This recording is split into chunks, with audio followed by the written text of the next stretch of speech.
وَكُلًّا ہدینا سے ثابت ہے. یاد رکھیں یہ دلائل یاد رکھیں. اگر کوئی کہے کہ نبی کریم علیہ السلام کے والدین ایمان پر نہیں تھے، ان کے سامنے یہ آیت پیش کرو کہ اللہ کہتا ہے وَكُلًّا ہدینا، حضور علیہ السلام کے جتنے آباء و اجداد ہیں سب ایمان والے ہیں. الحمدللہ وکفا والصلاة والسلام علی سید الانبیاء والمرسلین، اما بعد فاعوذ باللہ من الشیطان الرجیم، بسم اللہ الرحمن الرحیم. ان اللہ وملائکتہ یصلون علی النبی یا ایہا الذین آمنوا صلوا علیہ وسلموا تسلیما. الصلاة والسلام علیک یا رسول اللہ وعلی آلک واصحابک یا حبیب اللہ. اللہ رب العزت کی حمد و ثنا جو لائق حمد و ثنا ہے، جو لائق عبادت ہے، اور اس کے علاوہ کوئی لائق عبادت نہیں. تمام تعریفوں کا وہ حقدار ہے اور تمام کائنات اس کے سامنے سر بسجود ہے. اور درود و سلام سید کائنات صلی اللہ علیہ وآلہ وسلم پر، آپ کے آل و اصحاب پر، آپ کے متبعین پر، قیامت تک آپ کے آنے والی امت پر. ماشاءاللہ بہت ساری ہزاروں پر مشتمل محفلیں، ہزاروں افراد پر مشتمل حاضریوں بھری محفلیں آج کی اس مختصر سی محفل پہ قربان ہیں. ماشاءاللہ آپ سب حضرات نے بہت خوبصورت انداز میں اس محفل پاک کو عروج بخشا اور عجیب و غریب کیفیات پیدا کر دی. کیفیتیں در حقیقت اللہ کی طرف سے ہوتی ہیں. محافل کی کیفیتیں نہ مال سے بنتی ہیں، نہ بڑے بڑے خراجات سے بنتی ہیں. بس یاد رکھیں محفلوں کو اگر قبولیت کا شرط ملتا ہے تو اسی طرح کے درویش بندوں کی وجہ سے. فقیروں نے ہی ہمیشہ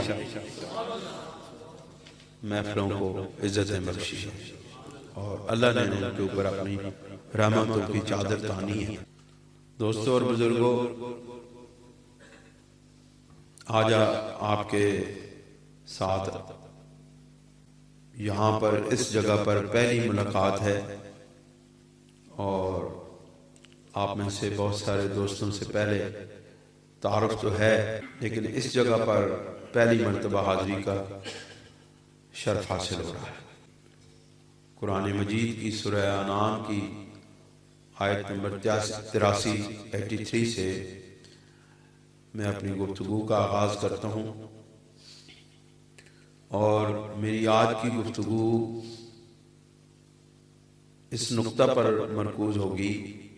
اس نقطہ کو میں بیان کروں گا کہ انبیاء علیہم السلام کی تعلیمات ہی قابل اتباع اور قابل تقلید ہیں.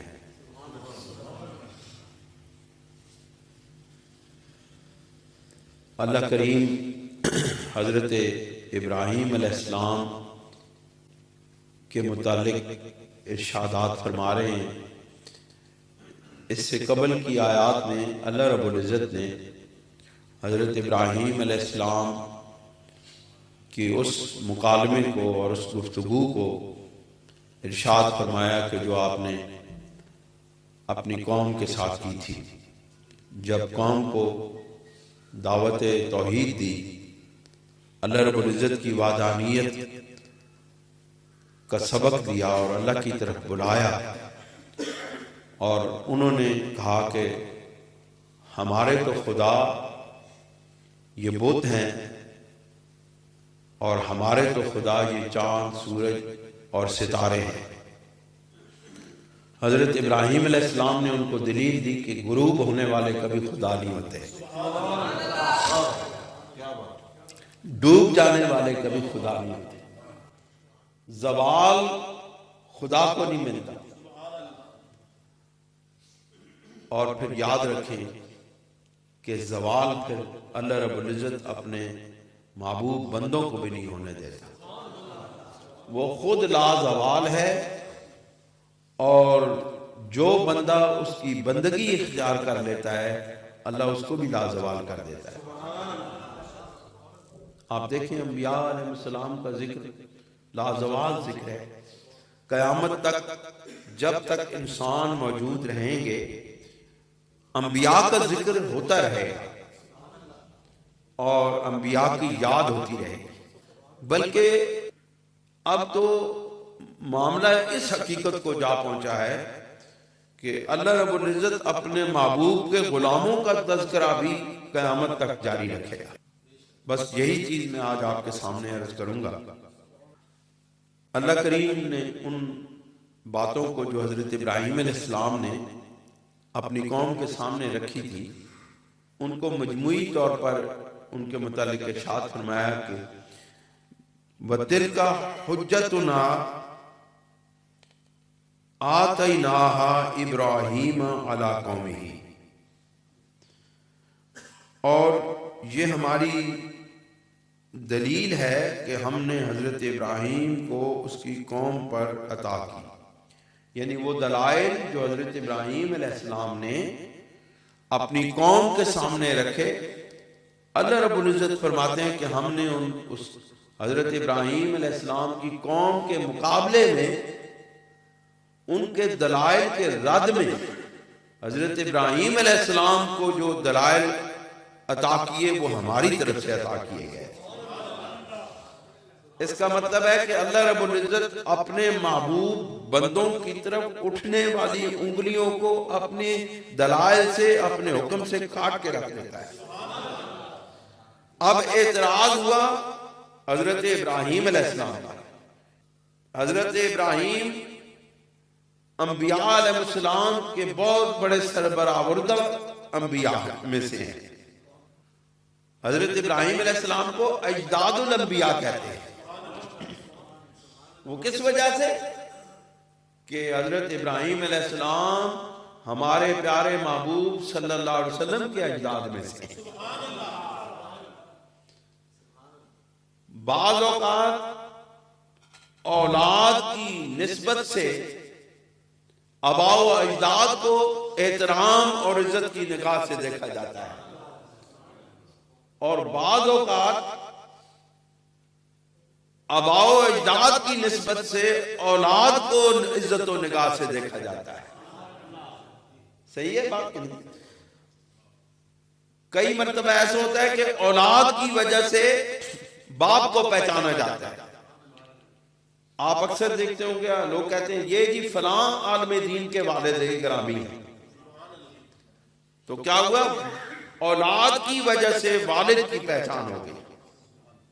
اور کئی مرتبہ ایسے ہوتا ہے کہ یہ فلاں عالم دین، یہ فلاں بزرگ کی اولاد میں سے ہیں، ان کے بیٹے جی، یہ غوث الاعظم کی اولاد میں سے ہیں، یہ معین الدین چشتی اجمیری رحمۃ اللہ علیہ کی اولاد سے ہیں، یہ بابا فرید کی اولاد میں سے ہیں، یہ فلاں بزرگ کی اولاد میں سے ہیں، یہ فلاں بزرگ کی اولاد میں سے ہیں. اب کیا ہوا؟ جو اولاد کو عزت و توقیر ملی، جو اولاد کو عزت و آبرو ملی، وہ اپنے آباء و اجداد کی وجہ سے.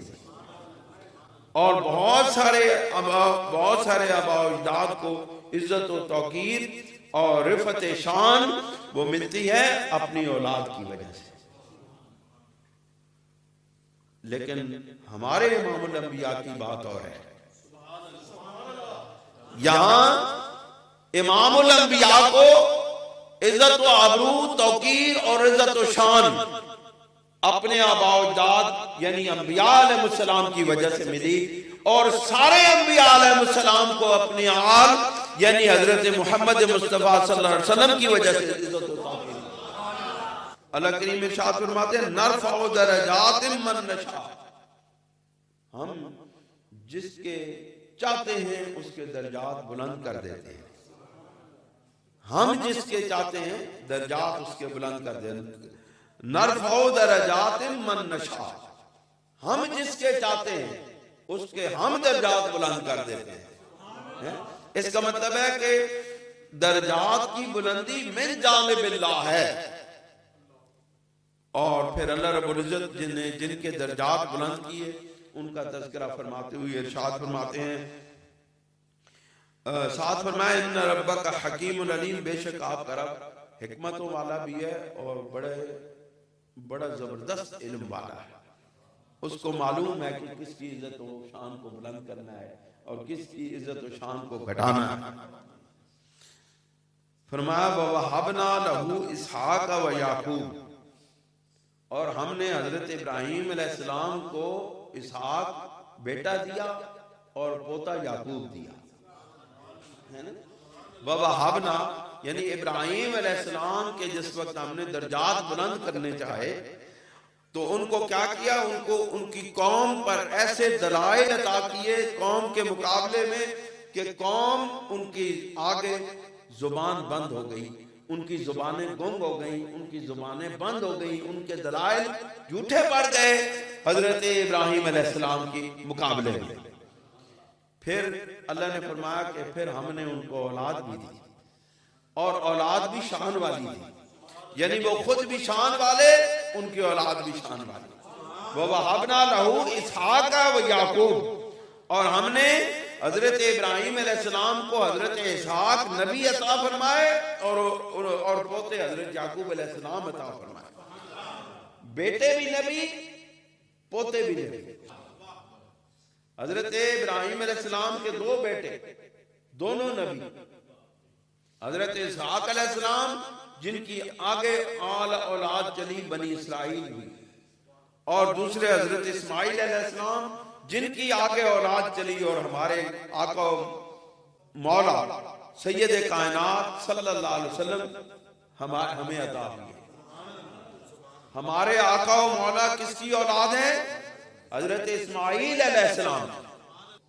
اور پھر اللہ کریم ارشاد فرماتے ہیں وَكُلًّا هَدَيْنَا، اور میرے محبوب کے سارے آبا و اجداد ہدایت پر تھے۔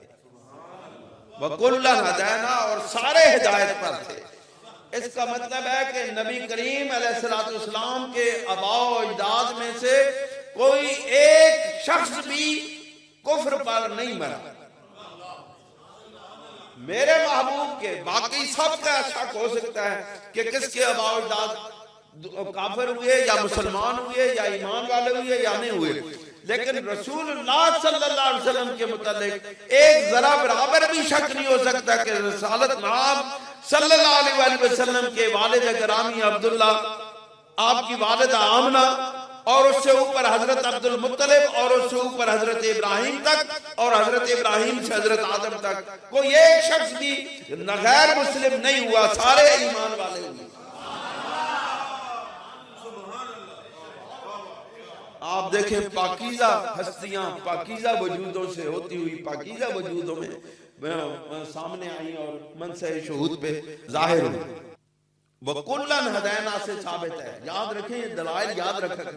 اگر کوئی کہے کہ نبی کریم علیہ السلام کے والدین ایمان پر نہیں تھے، ان کے سامنے یہ آیت پیش کرو کہ اللہ کہتا ہے وَكُلًّا هَدَيْنَا، حضور علیہ السلام کے جتنے آبا و اجداد ہیں سب ایمان والے ہیں۔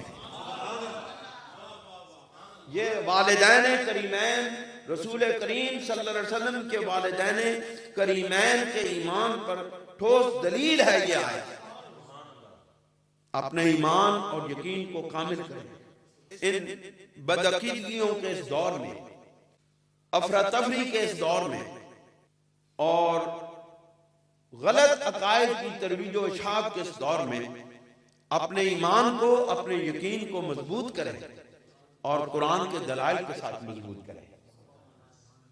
اللہ کریم پھر ارشاد فرماتے ہیں وَنُوحًا هَدَيْنَا مِن قَبْلِ، اے لوگوں تو انہوں کدے شک ہوئے تو پھر ذرا ایک تاریخ کی طرف غور نگاہ کے اٹھا کے دیکھو کہ ابراہیم علیہ السلام کی اولاد تو ساری وَكُلًّا هَدَيْنَا کے نتیجے میں آئی، اور یہ تو نچلی اولاد ہے۔ اوپر کے آبا و اجداد دیکھیں حضرت ابراہیم علیہ السلام کے وَنُوحًا هَدَيْنَا مِن قَبْلِ، اور حضرت ابراہیم علیہ السلام سے پہلے ہم نے نوح علیہ السلام کو ہدایت عطا فرمائی۔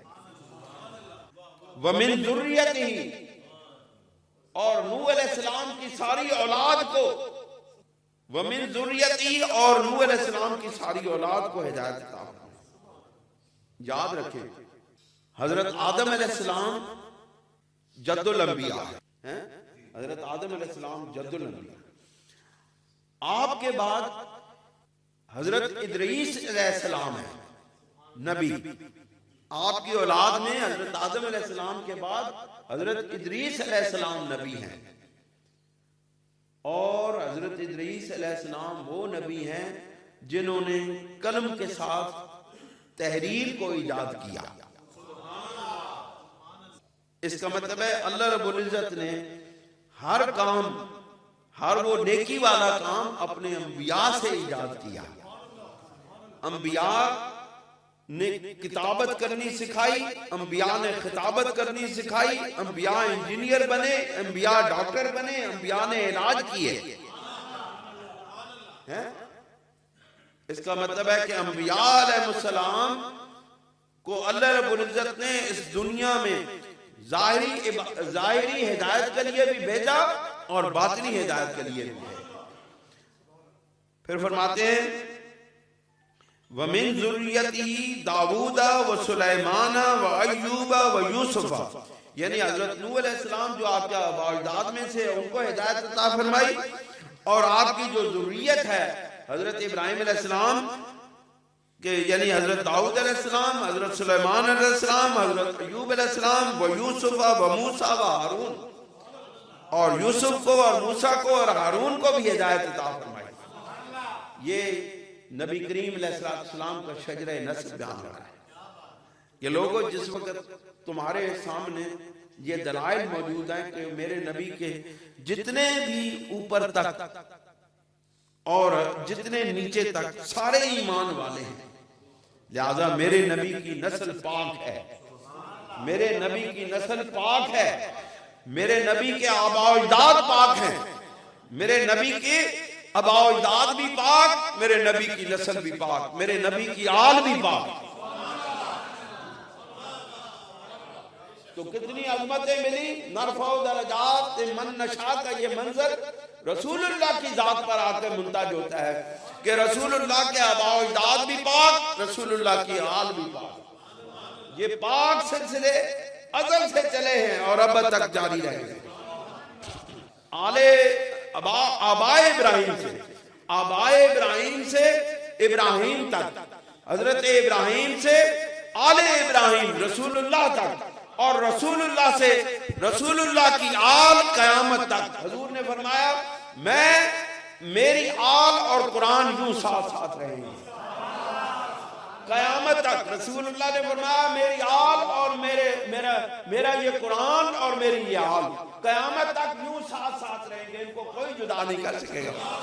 اس کا مطلب ہے کہ قرآن اگر پڑھنا ہے، قرآن اگر سیکھنا ہے تو آل مصطفیٰ سے سیکھو۔ پھر اللہ کریم ارشاد فرماتے ہیں وَكَذَلِكَ نَجْزِي الْمُحْسِنِينَ، اور اس طرح ہم نیکوکاروں کو بدلہ دیا کرتے ہیں۔ وَكَذَلِكَ نَجْزِي الْمُحْسِنِينَ، اور اس طرح ہم محسنین کو، احسان کرنے والوں کو جزا دیتے ہیں۔ کس طرح جزا دیتے ہیں کہ ان کو پاک نفسوں سے پاک رحموں میں منتقل کرتے ہوئے حضور علیہ السلام نے فرمایا مجھے پاک نسلوں، پاک سلبوں سے پاک رحموں میں منتقل کیا جاتا ہے۔ وَتَقَلُّبَكَ فِي السَّاجِدِينَ، اے میرے محبوب ہم آپ کو سجدہ کرنے والوں کے اندر پھیرتے رہے۔ یعنی نبی کے آباء و اجداد، نبی کی آل، نبی کے آباء و اجداد میں سے کوئی ایک شخص بھی نہیں تھا جو سجدہ گزار نہیں تھا، کوئی ایک بھی شخص نہیں تھا جو عبادت گزار نہیں تھا۔ رسول اللہ اپنے آباء و اجداد کی عبادتوں کا نچوڑ ہے۔ رسول اللہ اپنے آباء و اجداد کی محنتوں، عبادتوں، ریاضتوں، مجاہدوں اور دعاؤں کا ماحصل ہے۔ اسی وجہ سے حضرت ابراہیم علیہ السلام نے کعبے کی دیواروں کو پکڑ کے کہا تھا کہ ربنا وابعث فیہم رسولا۔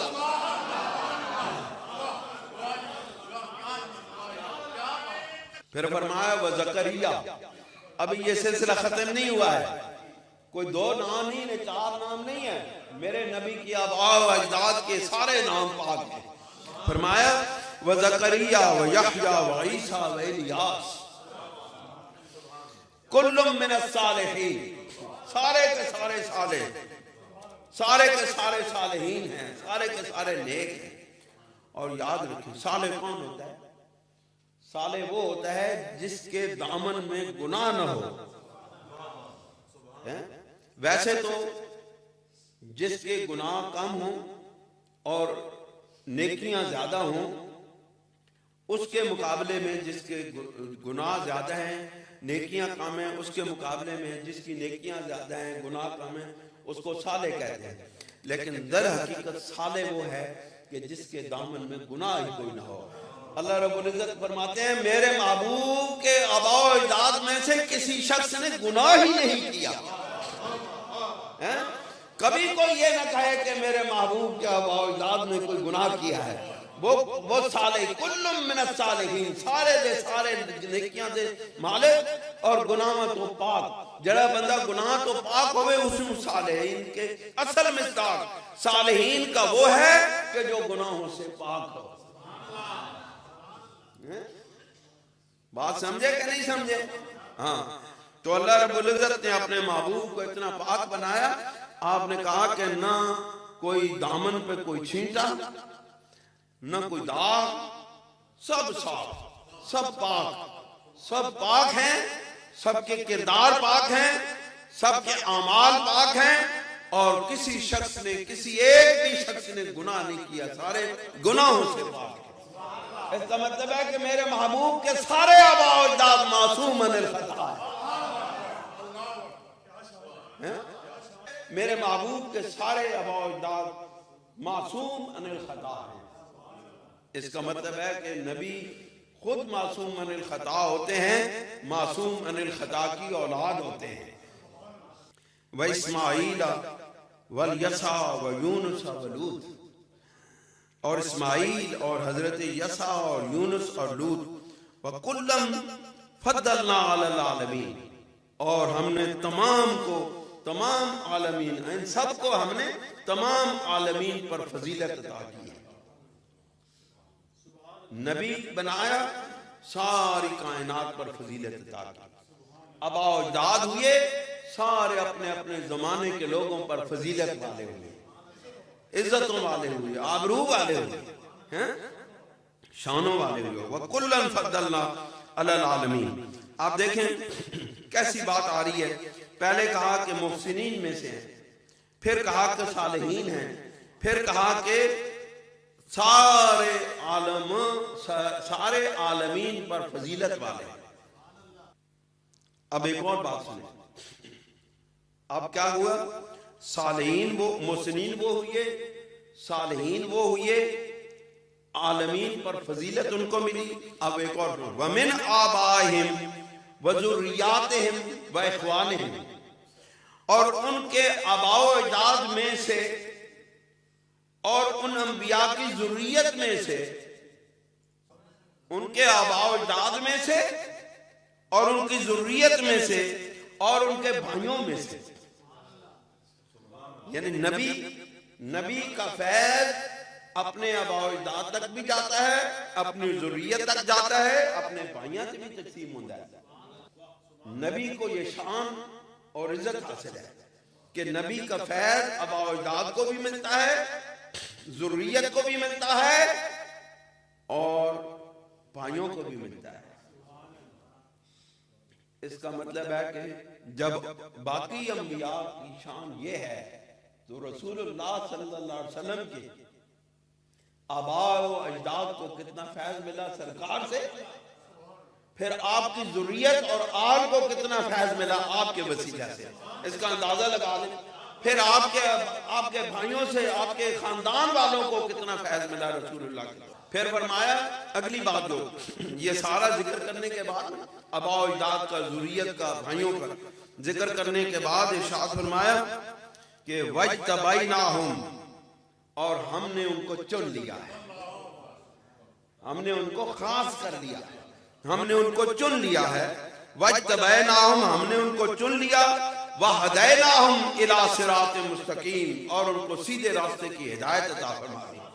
اس کا مطلب ہے کہ امام الانبیاء صلی اللہ علیہ وسلم کے والدین کریمین آپ کے آباء و اجداد ہدایت کے راستے پر تھے، صراط مستقیم پر تھے۔ یہ میرے آقا کریم کے والدین آباء و اجداد کی شان ہے۔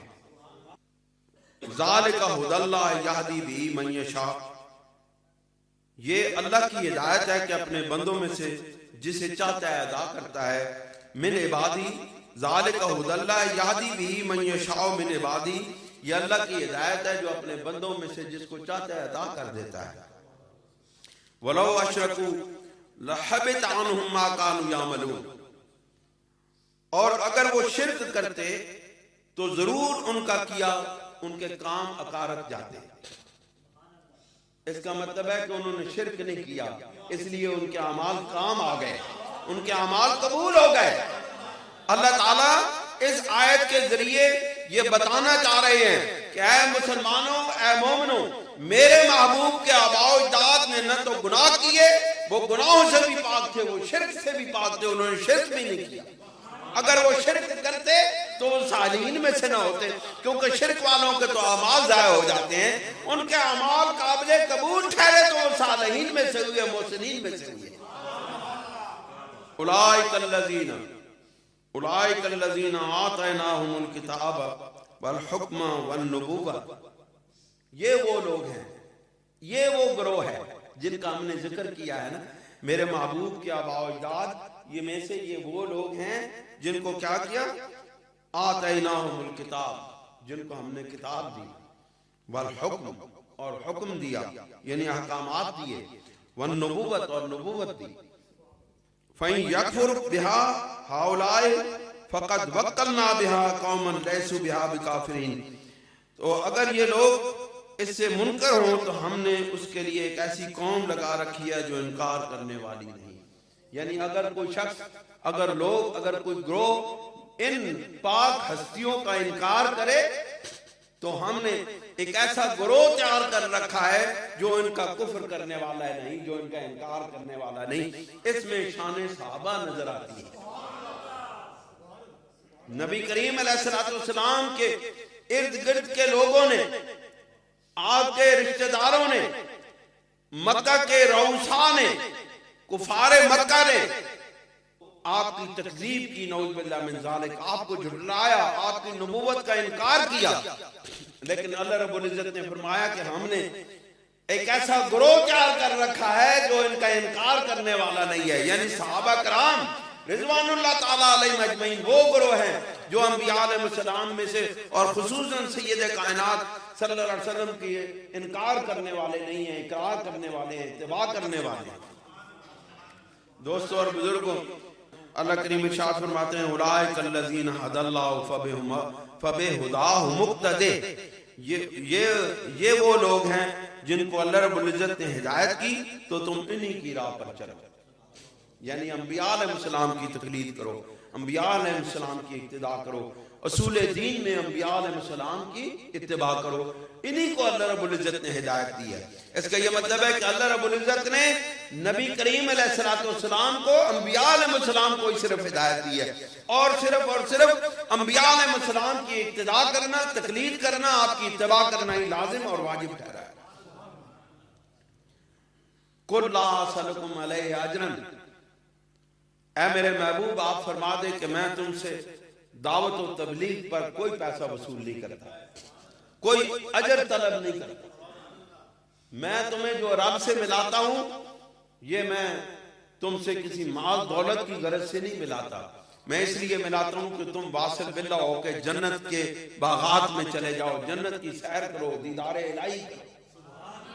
میرا مقصد دنیا کا مال نہیں ہے، دنیا کا مال ہمارے لیے بنے ہی نہیں، دنیا ہمارے لیے نہیں ہے،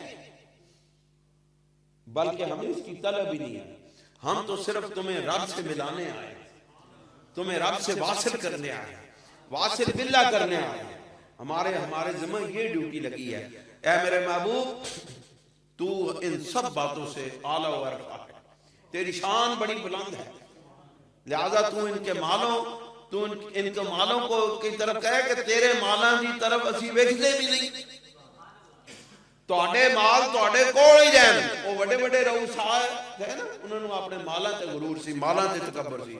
رسول اللہ صلی اللہ علیہ وسلم کو اللہ رب العزت نے کہا اے میرے محبوب یہ کائنات کا تو مالک ہے، یہ مال دولت اسباب تیرے قدموں کی ٹھوکر پر ہیں، آپ ان سے کہہ دو ہمیں تمہارے مالوں کی ضرورت نہیں ہے، ہم تو تمہیں صرف اللہ کی رضا کے لیے اللہ سے ملانے آئے ہیں۔ قُلْ لَا أَسْأَلُكُمْ عَلَيْهِ أَجْرًا، اے میرے محبوب آپ فرما دیں ہم تم سے تبلیغ دین پر، قرآن مجید کے سمجھانے پر تم سے کوئی اجرت طلب نہیں کرتے۔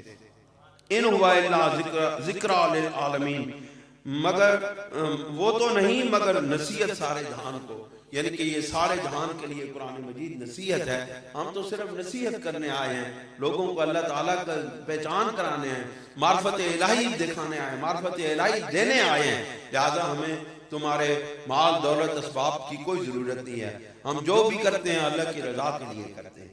اللہ تعالیٰ اس پاک محفل کو اپنی بارگاہ میں شرف قبولیت عطا فرمائے اور اتنی خوبصورت محفل کو ہمارے لیے باعث نجات بنائے، اس دنیا کے اندر بھی اور آخرت کے اندر بھی ہمارے لیے عزت و آبرو کا ذریعہ بنائے، اور قیامت کے دن یہ محفل پاک ہمارے لیے اجر عظیم کا باعث بن جائے، رسول اللہ صلی اللہ علیہ وسلم کی خوشنودی کا باعث بن جائے، اللہ کی رضا کا باعث بن جائے۔ وآخر دعوانا الحمدللہ رب العالمین۔